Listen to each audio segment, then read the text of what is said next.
Hola amigos, continuamos con el quinto tema entonces de esta serie que estamos presentando en esta fecha de Pascua y recordemos lo que habíamos visto hasta aquí en las cuatro presentaciones anteriores.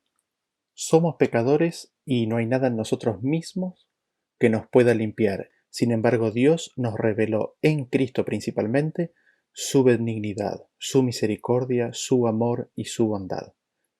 Contemplando entonces a Cristo somos atraídos a Él, y viendo su belleza, tomamos conciencia de nuestro pecado y se nos muestra como solución el arrepentimiento, es decir, el cambio de corazón. Cristo nos da dicho arrepentimiento, confesamos nuestros pecados y Cristo nos da un corazón nuevo. De esa forma ya no somos amigos del mundo, sino de Cristo, y somos perdonados. Confesamos nuestros pecados y somos perdonados, y Dios toma nuestros pecados y los echa a lo profundo de la mar. El amor y ejemplo de Cristo nos lleva a hacer una entrega completa de nuestro corazón, abandonando aquellas cosas que nos separan de Él. Así nos negamos a nosotros mismos. Y así como creímos que nos acepta, ahora seguimos viviendo por su palabra, confiados en que el que prometió es fiel en cumplir su palabra. Vemos que la fe es un don de Dios y trabajamos, negociamos con esa fe, es decir, la ejercitamos, tomando las promesas de Dios, creyéndolas, pidiéndolas y dando gracias por ellas. Así, el justo vivirá por la fe. Habíamos visto también que Satanás nos tienta a que no nos neguemos a nosotros mismos. Es Él el que nos tienta a rechazar la cruz. Es Él quien nos lleva a tener autocompasión. Vimos que es natural del hombre el rechazar la cruz. Contrariamente, es de Dios el negarse a sí mismo, la abnegación, la entrega completa, mostrado y demostrado en la entrega de su Hijo. Jesús se negaba a sí mismo, no haciendo nada de sí mismo, de su propia voluntad ni de su propio juicio, permitiendo que su Padre permanezca en él dirigiendo su vida. Estar juntamente crucificado con Cristo significa vivir con Cristo la negación propia, y esto es sólo posible si Cristo vive en mí y lo nuevo que vivo, lo vivo ahora en la fe del Hijo de Dios. Permanecer en Cristo es andar conforme al Espíritu y venimos a hacer una sola cosa con Él. Venimos a ser parte de la vid con Él y al permanecer en Él no pecamos. Si pecamos es porque no le vemos ni le conocemos. Contrariamente, contemplándole, le vemos y le conocemos y no pecamos. Permanecer en Él significa entonces contemplarle y conocerle. Y ahora que contemplamos a Cristo y permanecemos en contemplarle, contemplamos y conocemos al Padre. Y aquí es donde quería en primera instancia hacer referencia al modelo divino del cual hemos hablado anteriormente en otros videos, y verán en la descripción un link y ahora en la pantalla para ver la serie esa. Vamos ahora a 1 Corintios capítulo 1, perdón, el capítulo 8, y vamos a leer el versículo 6. Dice: Para nosotros, sin embargo, solo hay un Dios, el Padre, del cual proceden todas las cosas, y nosotros somos para Él, y un Señor Jesucristo, por medio del cual son todas las cosas y nosotros por medio de Él. Aquí en este versículo es donde encontramos el modelo divino. ¿Y el modelo divino en qué consiste? Que el Padre es la fuente de todas las cosas. Leemos en este versículo que del Padre proceden todas las cosas. Y también leemos en este versículo que el Señor Jesucristo es el medio, es el canal por medio del cual existen, vienen a ser todas las cosas. En Santiago capítulo 1, versículo 27 nos dice que toda buena dádiva y todo don perfecto desciende de lo alto, del Padre de las luces, en el cual no hay mudanza ni sombra de variación. Toda dádiva, todo don perfecto desciende de lo alto. Es el Padre la fuente de vida y de toda bendición, de todo don y de todo regalo, de todo don perfecto. Y todo eso nos llega por medio de Cristo. Así vemos que Dios no estuvo nunca solo en la obra de la creación. Tuvo un compañero, tuvo alguien con quien trabajó y obró con él en todo. Y vemos esto claramente en Hebreos capítulo 1, en el versículo 1, que dice: Dios, continúa en el 2, en estos postreros días nos ha hablado por el Hijo, a quien constituyó heredero de todo y por quien hizo el universo, por quien asimismo hizo el universo. Vemos allí que Dios constituyó al Hijo heredero de todo y por él hizo el universo. Tanto amó Dios a su Hijo que le entregó todas las cosas en sus manos. Vemos esto reflejado claramente en Proverbios capítulo 8, en el versículo 30, cuando Cristo, hablando como la sabiduría, declara: con él, hablando de Jehová, hablando del Padre, estaba yo ordenándolo todo, y era su delicia de día en día, teniendo solaz delante de él en todo tiempo. Aquí vemos a Cristo, la sabiduría de Dios, que estaba con Dios, con el Padre, ordenando y haciendo toda la obra de la creación. Y el versículo dice que Cristo era la delicia, era el deleite. El Padre se gozaba en la compañía de su Hijo. Era para el Padre una alegría, un gozo estar en la compañía de su Hijo en toda la obra de la creación. Y todo ese amor que el Padre derrama en su Hijo, ahora vemos que el Hijo vuelca en la creación, porque vemos un poquito más adelante allí, en el versículo siguiente, en el 31, que Cristo sigue hablando y dice: me regocijo en la parte habitable de su tierra, y mis delicias son con los hijos de los hombres. El Hijo encuentra su alegría y regocijo en la parte habitable de su tierra. Su delicia, su alegría, su contentamiento es con los hijos de los hombres. Y el hombre cayó en pecado. A pesar de eso, nosotros leemos en Hebreos capítulo 5, versículo 5, que dice así: así tampoco Cristo se glorificó a sí mismo haciéndose sumo sacerdote, sino que el que le dijo: tú eres mi hijo, yo te he engendrado hoy, como también dice en otro lugar: tú eres sacerdote para siempre según el orden de Melquisedec. Cristo, luego de haber escuchado: mi hijo eres tú y le es dada herencia, recibe la promesa de sacerdocio. El Padre le dice: tú eres sacerdote para siempre, según el orden de Melquisedec. Cristo así viene a ser el medio, Cristo así viene a ser el intermediario, viene a ser el sacerdote, viene a ser el intercesor ante toda la creación. Pero es recién en la caída del hombre en donde esto realmente tiene la oportunidad de manifestarse plenamente. Como dice en 1 Corintios capítulo 15, versículo 27, porque todas las cosas las sujetó debajo de sus pies. Y cuando dice que todas las cosas han sido sujetadas a él, claramente se exceptúa aquel que sujetó a él todas las cosas. El amor de Cristo por la humanidad y la delicia con los hijos de los hombres es tan grande que allí, en la caída del hombre, cuando el hombre se declara enemigo, Cristo intercede por el ser humano, pidiéndole al Padre que la resolución de la rebeldía en la humanidad, con todas sus probabilidades futuras, le sea dada. Él se ofrece a sí mismo para el rescate del ser humano, por su amor hacia los demás. Y así leemos en Juan capítulo 10, en el versículo 17, que dice que por eso me ama el Padre, porque yo pongo mi vida para volverla a tomar. Vemos así que es un acto voluntario de Cristo el dar su vida, el venir aquí a la tierra. Sí, es verdad que de tal manera amó Dios al mundo que ha dado a su Hijo unigénito. También es verdad que el Hijo intercedió ante el Padre, ofreciendo su vida para la redención de la humanidad. Y nos preguntamos, ¿en qué consistía el gozo, la alegría del Salvador? El gozo de nuestro Salvador se cifraba en levantar y redimir a los hombres caídos. Para lograr este fin, no consideró su vida como cosa preciosa, sino que sufrió la cruz y menospreció el desprecio de los demás, de los que lo rechazaban. Lo que los corazones egoístas considerarían una ocupación degradante, servir a los desafortunados y en todo sentido inferiores a ellos mismos, en carácter y jerarquía, es la obra de los ángeles exentos de pecado. Es la obra de Cristo. El espíritu de amor y abnegación que manifiesta Cristo es el espíritu que llena los cielos y es la misma esencia de su gloria. Es el espíritu que poseerán los discípulos de Cristo, es la obra que ellos harán. Si miramos la vida de Cristo, veremos que su vida no consistió en una vida dedicada al ocio y a la comodidad propia.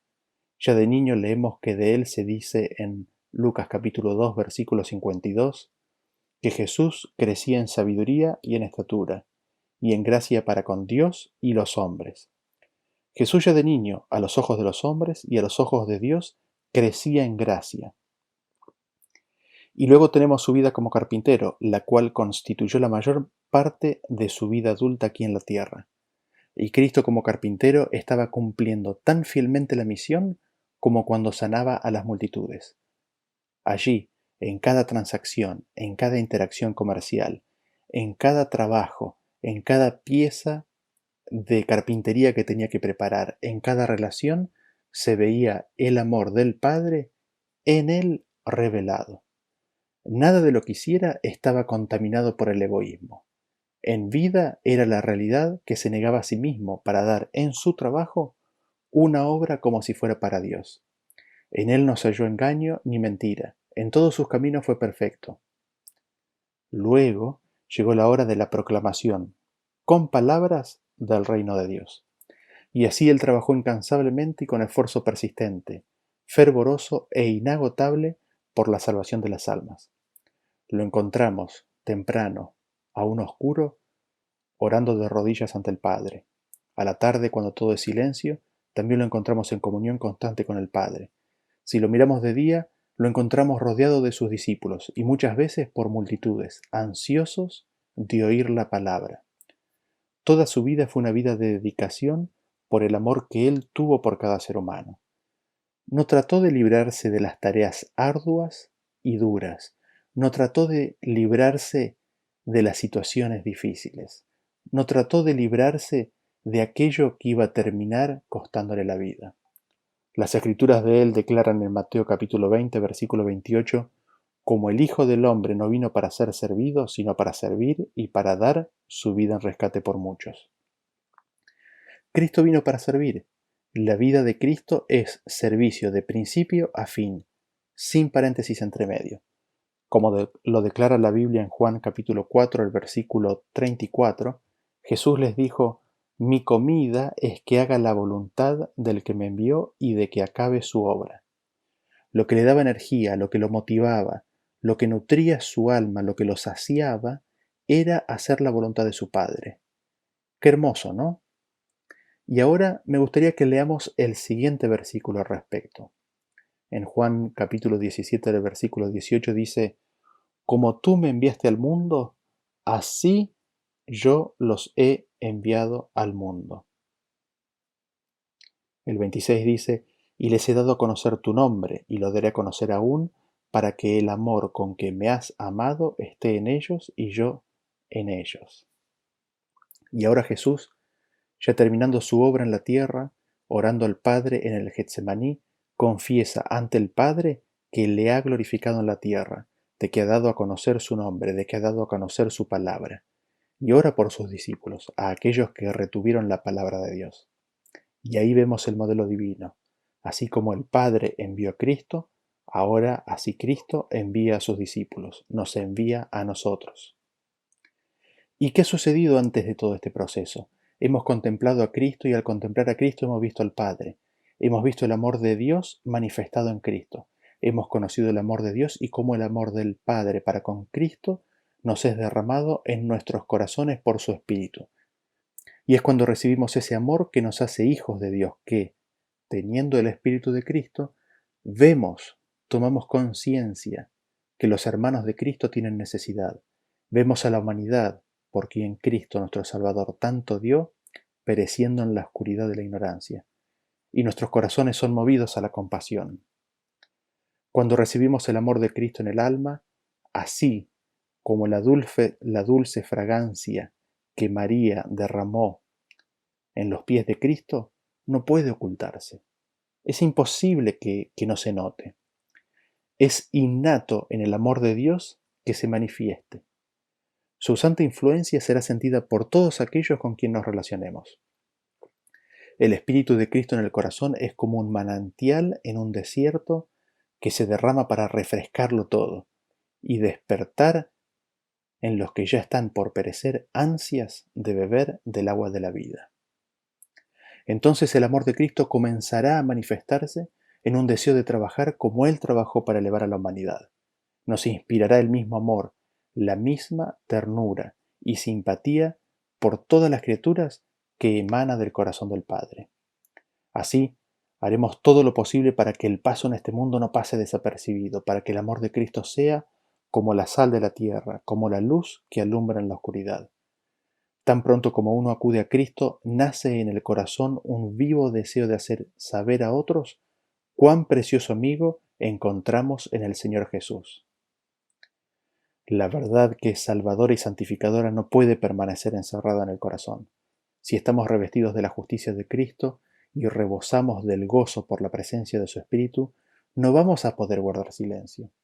Si hemos probado y visto que el Señor es bueno, tendremos algo que decir a otros.